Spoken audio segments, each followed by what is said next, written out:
अस्सलाम वालेकुम, मैं हूं काशिफ और आप देख रहे हैं डॉट टीवी। पाकिस्तान में आए रोज़ ऐसे वाक़यात हो रहे हैं जिनको सुन के ये लगता है कि इसके बाद कुछ भी ऐसा नहीं हो सकता, या ये सबसे ख़तरनाक है, इंसान की सोच इतनी ही गिर सकती है। और हम यही सोचते हैं कि यार अब इसके बाद भी कुछ होना बाकी रह गया है। आए दिन नए से नई चीज़ें सामने आ रही हैं, जिस तरह के मर्डर हो रहे हैं, और स्पेशली सबसे हैरत वाली बात ये है कि ये सारे अफेयर पे हो रहे हैं। यानी कि कहीं पे शादीशुदा लड़के का अफेयर है, कहीं पे शादीशुदा लड़की का अफेयर है। और ये बहुत ही अलार्मिंग बात है। यानी कि आप ये देख लें कि पिछले कोई 5-7 दिन से मैं डेली न्यूज़ देख रहा हूँ, और डेली ही इसी तरह के वाक़यात जो है ना वो सामने आ रहे हैं। अभी एक वाक़या सामने आया है जिसकी शायद आपने वीडियो वगैरह देखी होंगी कि लाहौर के इलाका में रावी के करीब पुलिस को एक लाश बरामद हुई है, जिस वो एक तकरीबन नौजवान लड़की की लाश है। उसके गले के अंदर रस्सी भी थी और बाकायदा दुपट्टा भी डाला हुआ था, मतलब कि दुपट्टा से उसको फंदा दिया हो तो उसका जो जबड़ा था वो बाकायदा टूटा हुआ था। मतलब कि बहुत ज़्यादा उस पर तशद्दुद किया गया था। तो किसी ने उधर लाश पड़ी हुई देखी, पुलिस को कॉल की, पुलिस उस जगह पे पहुंची, और जब उधर पहुंची तो उन्होंने देखा कि वो बिल्कुल ही ऐसा इलाका था जहां आबादी वगैरह बिल्कुल नहीं है। तो उन्होंने उसको इन्वेस्टिगेट करना स्टार्ट किया। ज़ाहिर सी बात है उधर सीसीटीवी कैमरा कोई नहीं था, चश्मदीद गवाह कोई नहीं था। तो इस तरह का केस काफ़ी मुश्किल होता है। ये बात सुनाने का मकसद आपको ये है कि पहली तो बात है कि इसमें पुलिस को एप्रिशिएट करना बनता है कि उन्होंने किस तरह कड़ी से कड़ी मिलाई और वो मुल्ज़मान तक पहुंची। ठीक है। दूसरी बात ये है कि वाक़ये के पीछे की वजह जान के आपको हैरत होगी। मर्डर वगैरह तो हर जगह होते रहते हैं, दूसरी कंट्रीज़ में भी इस तरह के वाक़यात सामने आते रहते हैं। लेकिन पाकिस्तान में जो मर्डर है उनके पीछे की वजूहात जान के दुःख के सिवा कुछ नहीं होता। खैर, हम स्टोरी को आगे बढ़ाते हैं। जब पुलिस उस जगह पहुंची तो उन्होंने जब लाश को देखा तो उधर जो लोग मौजूद थे या जिसने भी कॉल की थी, उन्होंने देखा कि किसी ने किसी को लाश फेंकते हुए देखा हो, या कोई ऐनी शायद इधर मौजूद हो, या कोई सीसीटीवी कैमरा। लेकिन वो इलाका ही ऐसा था कि उधर आबादी बिल्कुल नहीं थी। बाद में पुलिस ने टीवी में, अखबार में, और उनका जो भी मीडिया का प्लेटफॉर्म है उसको यूज़ करते हुए उस लाश के इतिहार वगैरह जारी किए, और मतलब उसको निकालने की कोशिश की कि इसके बारे में मालूमात हासिल की जाएं, लेकिन कुछ भी हासिल नहीं हुआ। बाद में पुलिस वही करती है कि वो अपने तौर पर उसकी तदफीन कर लेती है और केस रजिस्टर कर लेती है। लेकिन उन्होंने उसके फिंगरप्रिंट लिए और फिंगरप्रिंट पहुंचा दिए गए नादरा को। जब नादरा को उसके फिंगरप्रिंट पहुंचे तो नादरा ने कोई 20-25 दिन बाद जो है ना वो उनकी पूरी हिस्ट्री, ज़ाहिर सी बात है नादरा के पास पूरा डाटा होता है, तो उन्होंने उसके फैमिली के तमाम रुकन और उसका नाम वगैरह हर चीज़ जो है ना वो लड़की का सामने आ गया। ठीक है। जब लड़की का नाम वगैरह सामने आया तो फिर उन्होंने लड़की की मोबाइल हिस्ट्री और हर चीज़ जो है ना वो चेक करनी स्टार्ट कर दी। लड़की बेसिकली कराची से बिलोंग करती थी, और जब उन्होंने उधर राब्ता किया तो वो एक तलाक याफ्ता लड़की थी जो अपने भाई बहन के साथ रह रही थी, और उसको थोड़े से तलाक की वजह से ज़हनी मसाइल का भी सामना था। यानी कि वो एक चिड़चिड़ापन, और फैमिली भी उससे मतलब कि यही सुनने को आया कि वो कोई उस तरह की उसके साथ अटैच नहीं थी। इसी वजह से इतनी देर गुमशुदा रहने के बाद भी फैमिली की तरफ से कोई किसी किस्म की मतलब होता है ना रिपोर्ट दर्ज करवाई हो कि हमारी बहन या बेटी या गुमशुदा है। तो उन्होंने ये देखा कि जब उन्होंने इस पे मतलब कि तफ्तीश करनी शुरू की तो उनके सामने ये आया कि उस लड़की ने कराची से ट्रैवल किया लाहौर के लिए।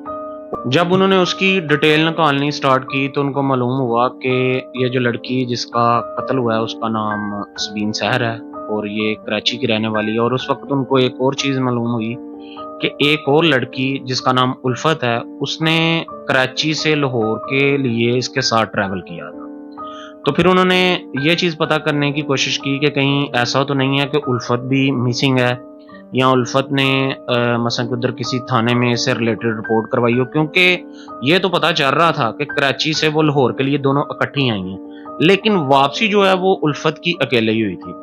तो जब उन्होंने इसकी डिटेल निकलवाई तो उनको पता चला कि किसी किस्म की कोई रिपोर्ट नहीं करवाई गई, यहाँ तक कि उल्फत ने उधर पहुंचने के बाद भी वो किसी किस्म की मिसिंग रिपोर्ट नहीं करवाई, और किसी को भी बताया नहीं। तो पुलिस को काफ़ी हद तक क्लियर हो चुका था कि ये मामला किस साइड पे जा रहा है। तो उन्होंने बिना टाइम ज़ाया किए हुए उल्फत को पकड़ा और उससे इन्वेस्टिगेशन करनी स्टार्ट की। जब उल्फत को पकड़ा गया तो उसने ज़्यादा टाइम नहीं लगाया, اس نے یہ بتایا کہ میرا ایک چکر جو ہے نا، مطلب میرا ریلیشن تھا ایک کاشف نام کے لڑکے سے جو لاہور کا رہائشی تھا، اور ہماری ایمو پہ بات سٹارٹ ہوئی تھی. یعنی کہ ایمو پہ کچھ گروپ ہوتے ہیں جہاں انہوں نے چیٹ وغیرہ کرنی سٹارٹ کی، وائس، اور ادھر سے وہ ویڈیو پہ آ گئے.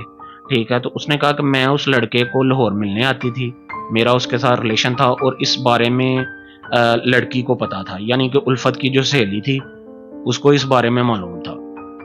تو اس نے جو ہے نا وہ اس کو کہہ لیں کہ کوئی دھمکی وغیرہ لگانی سٹارٹ کی، یا یہ خود ہی اس کو ایک دو دفعہ ساتھ لے کے لاہور گئی.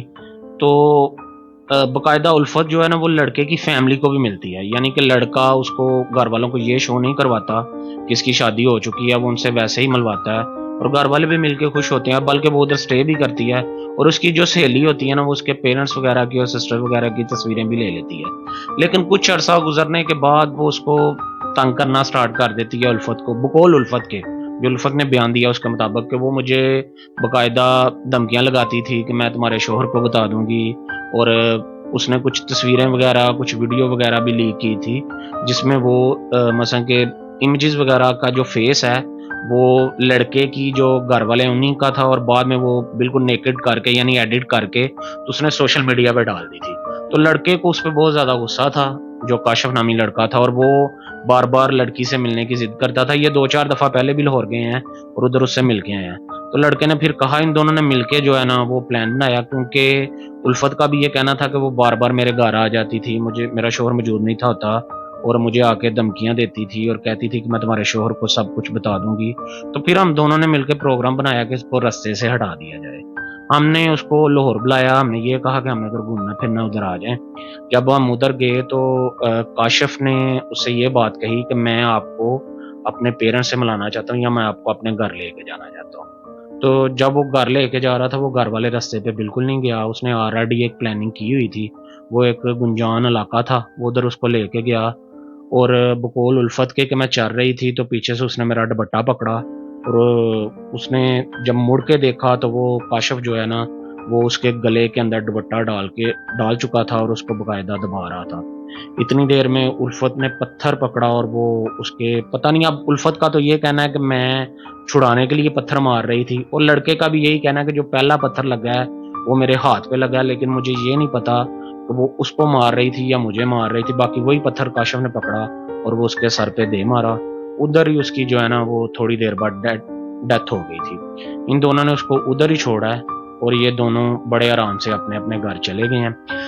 اب آپ کو یہ ساری بات سنانے کا مقصد یہ ہے کہ اگر آپ الفت کے گھر والوں کو دیکھیں گے تو الفت کے ہسبینڈ سندھ پولیس میں ہیں، ٹھیک ہے، اور یہ بہت ہی آئے دن آپ دیکھ رہے ہیں پیزا بوائے کا کیس، اور یہ بھی ڈلیوری کا کام ہی کرتا تھا جب اس سے پوچھا گیا.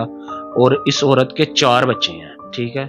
لیکن آپ دیکھیں کہ ہم لوگوں کے اندر ہم کتنے بے حس ہوتے جا رہے ہیں، اور ہمارے اندر جو ناجائز تعلقات بنانا اور ناجائز ریلیشن رکھنا، اس کا ٹرینڈ کتنا بڑھتا جا رہا ہے. آئے دن آپ خبر سنتے ہیں کہ کسی کا شادی شدہ کا غیر شادی شدہ کے ساتھ تعلق ہے، کوئی بھاگ رہا ہے. اور تمام جو میں نے اس ویک 1.5 ویک میں جو سٹوریز دیکھی ہیں ڈیڈ کی، ان کے پیچھے یہی ریزن سامنے آ رہی ہے. تو یہ بہت زیادہ الارمنگ بات ہے.